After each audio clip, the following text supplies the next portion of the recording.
नमस्ते. आम्ही सगळे हे पर्यटक श्रीनगरमध्ये आहोत आणि कालपासून इथे आम्ही अडकलो. काल जो काही हल्ला झाला त्याच्यामध्ये आम्ही पुण्यातले 12 जण आहोत. हे नाशिकचे आहेत आणि ही फॅमिली अहमदाबादची आहेत. असे अनेक जवळजवळ 60 ते 65% पर्यटक इथं अडकलेले आहेत. कालचा हल्ला झाल्यानंतर आणि ही बातमी आल्यानंतर सगळे प्रचंड घाबरलेले आहेत. मला प्रशासनाला एवढंच सांगायचं की कृपया इथनं विमानाची सोय तातडीने करावी.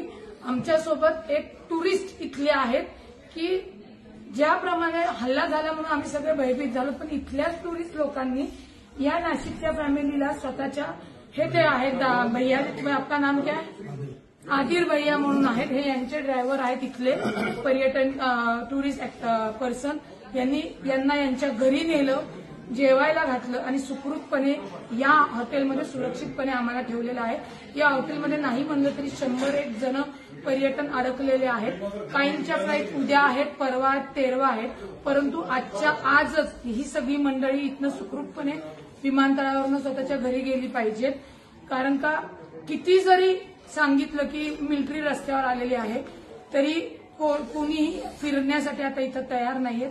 आणि हे जे काही टुरिस्ट ऍक्टिव्हिटी आहेत यांनी जी काही मदत केली यांना ती शब्दात सांगू शकत नाही. कारण का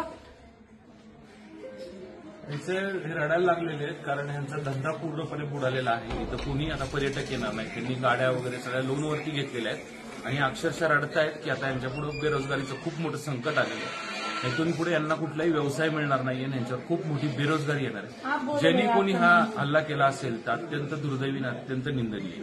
आप भी बोलिए, क्या बोलना है आप? ये जो भी हुआ बिल्कुल अनफॉर्चुनेट एक्ट है, होना नहीं चाहिए था.